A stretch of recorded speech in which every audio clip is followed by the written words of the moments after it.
Jake Paul's California mansion has been raided by the FBI, multiple news organizations report. You can see in this aerial footage agents in uniform outside his... When names like Anthony Joshua are mentioned, they symbolize more than just a matchup. They represent elite competition where no contracts, marketing, or controlled environments can shield fighter from real danger. At that level, the truth is revealed in the ring, and any gaps in skill or preparation become impossible to hide behind promotion or hype. State and not at his Calabasas home during that raid today. The FBI says they're investigating allegations of criminal acts for an incident that he's known for being in the public eye. But today, YouTube star Jake Paul is making headlines after an FBI raid at his home in Calabasas. Sky 5 was over the scene Wednesday morning as federal agents entered Paul's home in a gated community off Mulholland Highway. 24 feds, some in tactical gear, could be seen carrying evidence from the property, including several firearms. After the search, a SWAT team was seen leaving in a procession of... Volatility of this narrative keeps audiences engaged because every new claim, denial, or interview creates another layer of debate, turning uncertainty into entertainment and controversy into content.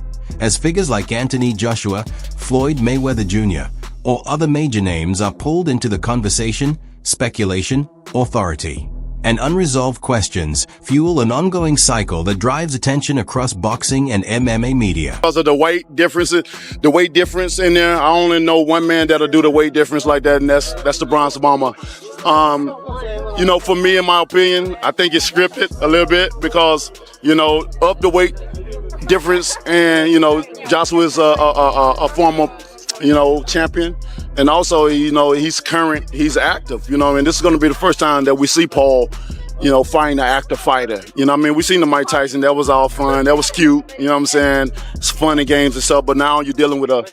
At its core, this debate isn't just about Jake Paul. It reflects a larger clash between traditional combat sports values and influencer-driven promotion, where branding and optics often compete with pure competition. Ultimately, credibility will depend on the risks he takes and the opponents he faces, because consistent proof inside the ring, not speeches or spectacle, is what shapes perception over time. In some reports about an apparent leaked script, have you seen this? Move on.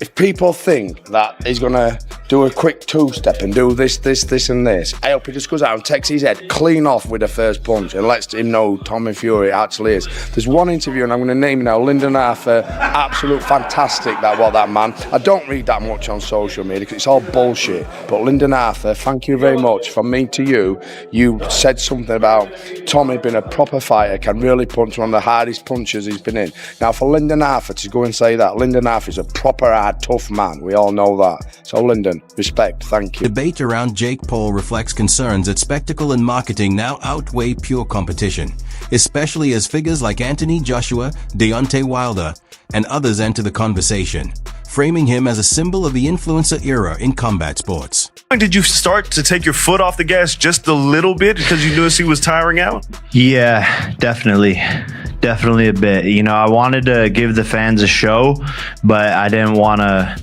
hurt someone that didn't need to be hurt. Did you carry Mike? Yeah, a little bit. Yeah, there was a point where, I was just like, okay, he's not really engaging back. And so I don't know if he's tired or whatever. And I could just tell, his age was showing a little bit. And I just have so much respect for him. And that violence war thing between us, after he slapped me, I wanted to, be aggressive and take him down and knock him out and all that stuff. But that kind of went away as the rounds went on. In the ongoing debate around Jake Paul, critics argue that his rise has been shaped as much by promotion and packaging as by in-ring results, especially after questions surfaced about fight legitimacy, with figures like Deontay Wilder and Oscar de la Hoya publicly or implicitly expressing skepticism and fans pointing to factors like opponent selection, rules, and promotional control that make some bouts feel more like exhibitions than traditional professional boxing. Are you on performance-enhancing drugs? If taking Viagra counts, then yes. I'm gonna need a yes or a no. No. It's true. Publicly stated that I use cocaine. I do not. So I told you, you could randomly cocaine test me for the next 10 years. I believe that you're a cheater, and I believe that you use steroids. So I want to randomly steroid test you for the next 2 years. And that thing that you came out with today, nobody on earth thinks that you really wrote that. The debate intensified around Jake Paul after he reportedly admitted to easing off at certain moments in fights, a comment critics interpreted as reinforcing concerns that some bouts prioritize control and optics over pure competition. Added scrutiny followed public call for transparency from figures like Dana White, with disputes over drug testing and the lack of fully disclosed, independently verified results fueling speculation and keeping questions about legitimacy and standards at the center of the conversation. And he wants to do a set date before the fight. Okay, so he did the cycle, he did whatever, and now he's going to try to take a piss test and clear it and be like, oh, I'm clean. That doesn't count. Okay, it doesn't count. With the money that he has, you can have a doctor clean your system in over 24 hours. Cheeto Vera just went on that podcast and said, you know that. So him doing this is another scam that he does. He's a bullshit artist. He just lies. Everybody knows he's on juice. He's admitted taking peptides. There's doctors that have him in the office saying we're giving him peptides on their website. So like, it's just bullshit. And I don't even care about the steroids thing. It's just like, what are we doing here? He has every advantage. He gets to pick the refs. He gets to pick the fucking judge. It's like, there has never once in Jake Paul's career been any talk of that sort, of anything to do with the fight being anything but a real fight that has exactly the same situation as any professional fight. And that's exactly the same thing here for the Anthony Joshua fight. It's just beyond mind-blowing that people would think that. Anthony Joshua was on record saying that if he didn't finish him in the first round, that would be disappointing, that it would be a failure.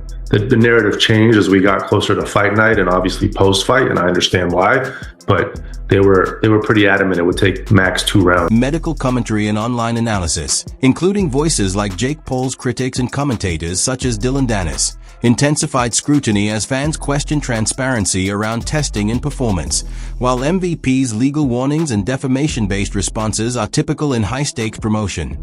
Many observers argue that relying on legal threats instead of openly releasing verified documentation can reinforce suspicion, because in fight culture credibility usually comes from transparency, rather than image control. YouTube star Jake Paul is making headlines after an FBI raid at his home in Calabasas.